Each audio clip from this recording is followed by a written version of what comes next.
Thanks for visiting The Right Table. Subscribe for more on Roman Holiday and other films from cinemas in Tokyo, Japan. Please share your comments and thoughts in the comments section. I hope you enjoy the video.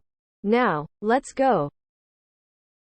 Roman Holiday, the craft of a classic. If the key to great cuisine is in its spices, those little things that pack big effects, then the same could be true for great stories, especially those told cinematically. William Wyler's Roman Holiday, written by Dalton Trumbo, Ian McClellan Hunter, and John Dighton, is one such great cuisine of cinematic craftsmanship that it's no wonder it's still celebrated even after 70 years of its first release to cinemas around the world. While taking in a screening of the 70th anniversary 4K restoration of Roman Holiday on the big screen of Theater 12 in Kawasaki, Japan's historic cinemas, Cinecittà, yours truly finally began to see the spices of storytelling that really added to the film's expert cinematic craftsmanship.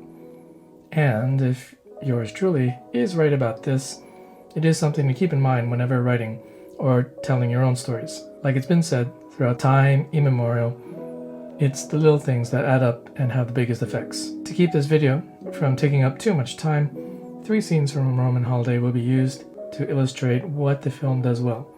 And if there are any other scenes from the film that come to mind, the comments section will be open for you, most esteemed viewer, to add any other examples to share with us all. Without further ado, let's take a look at the beautiful craft of Roman Holiday. Irving's silence. Roman Holiday is mostly known for its story about Princess Anne and Joe Bradley. But the story of Joe and his friend Irving Radovich is one of the film's great delights and adds so much to the story's endearing quality. At the end of the film, when Princess Anne finishes with the interview and finally walks away, Irving realizes that his friend Joe needed silence in this moment to be alone while facing that difficult situation of saying goodbye to the person he fell in love with.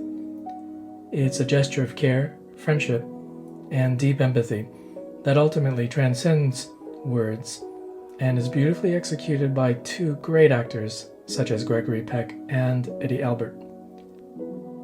The way that Irving's silence is set up first from the outdoor cafe scene as Joe kicks Irving off his chair to keep him quiet about Anne's true identity, then sprinkled throughout the tour of Rome of Joe reminding Irving to stay silent, then to Joe causing another accident to keep Irving quiet about the photos of Princess Anne in front of the newspaper editor.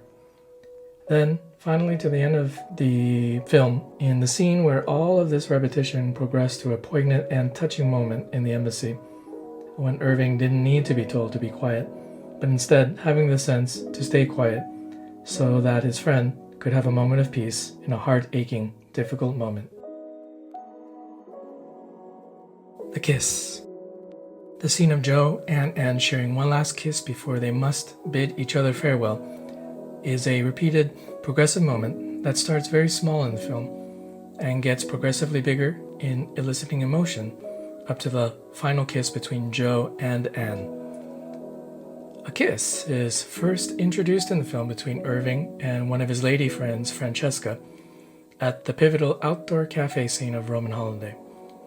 It's a kiss that's small, but a kiss goodbye, as Irving apologizes to Francesca before starting the tour of Rome with Joe and Anne. Then a second kiss in the police station scene elicits comedy when a stranger kisses both Joe and Anne upon hearing the news that Joe and Anne are going to get married.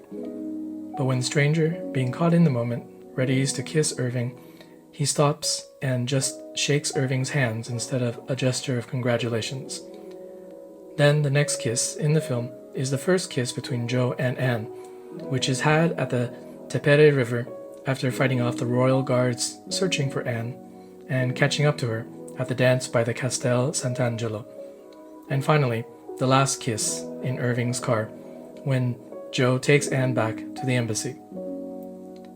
From common gesture to a comical gesture to a passionate gesture, and finally to a painful gesture, the kisses in Roman Holiday are sequenced as a crescendo that is planted in the audience's mind somewhat unknowingly and builds up to the heart-aching moment of lovers saying goodbye unforgettably. The handshake. The final farewell between Joe and Anne is done so in a handshake, and ironically, as a greeting instead of a goodbye. It's planted early on in the film when Princess Anne greets all the members of royalty attending the party at the embassy. There, she shakes the hands of the guests and greets them in various languages. It's a formal occasion and seems like standard protocol for such a situation. But the setting and the situation is all part of the craft of Roman holiday that makes this film an endearing and beloved classic. Where this beginning scene is of Princess Anne required to greet the royal guests with standard protocol, the last scene is a repetition of this, but with levels of contrast that shows the growth of Princess Anne from fearful and overwhelmed young woman with national, royal, and political duties to a woman of courage and awareness of her own sense of self and the influence she holds to create a better world that treats all peoples from all social classes as equal and deserving of respect. The awakening of Princess Anne, however, requires some degree of sacrifice of her own personal desires, but finds that she does desire the same well-being of others as the people from her country expressed concern and hope for her well-being. From the first handshakes at the embassy during the beginning of the film to the handshake between Princess Anne and Joe in his apartment, to the suspenseful handshake at the Mouth of Truth, to the last handshake between Princess Anne and Joe at the end of the film in the embassy, Roman holiday took a familiar cultural gesture from standard social protocol to bittersweet romantic confession layered with meaning and subtext. Honorable mentions and conclusion. Roman holiday is adorned with repeated progressive moments that are planted as small, everyday things that later become grand, unforgettable moments. Just to name a few examples, the iconic scooter scene between Joe and Anne through the streets of Rome, which was first planted in the film, when Anne succeeds in escaping the embassy by riding in the back of the food truck, and she greets a couple riding a scooter behind her. And the taxi ride, when Joe and Anne first meet, plants the seed of Joe and Anne's last kiss in a friend's car before Anne returns to the embassy and her life as princess. And the dance at the beginning as a formal affair, lacking excitement, that later becomes the dance at the Castel Sant'Angelo as a romp full of excitement and adventure. Instead of being an example of various story threads that are planted and plotted to be twisted and paid off later in the story, Roman holiday is a great experience of cinematic storytelling that hides its key story moments in plain sight as familiar and ordinary everyday actions and gestures that are later contrasted with similar actions and events that are layered with story and subtext, as well as broad themes.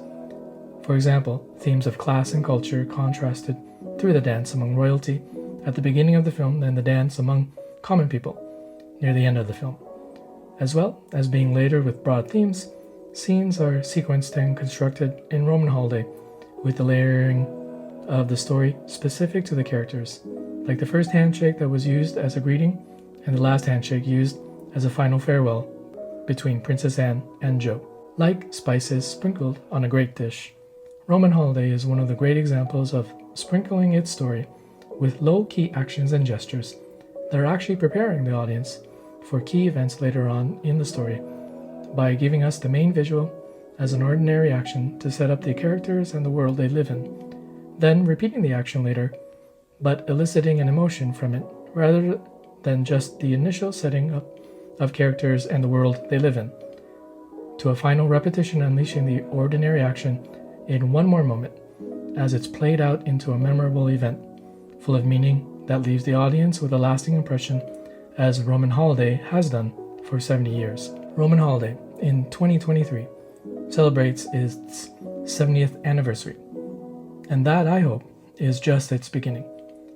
And I hope these examples of the craft of Roman holiday is the beginning for you your writing and your stories to have a place in your audience's hearts for generations to come, as audiences around the world for 70 years have held in their hearts Roman Holiday. Thanks for watching The Right Table. Subscribe for more on Roman Holiday and other films from cinemas in Tokyo, Japan. Please feel welcome to share your comments and thoughts in the comments section. Until next time, thanks again and have a great day.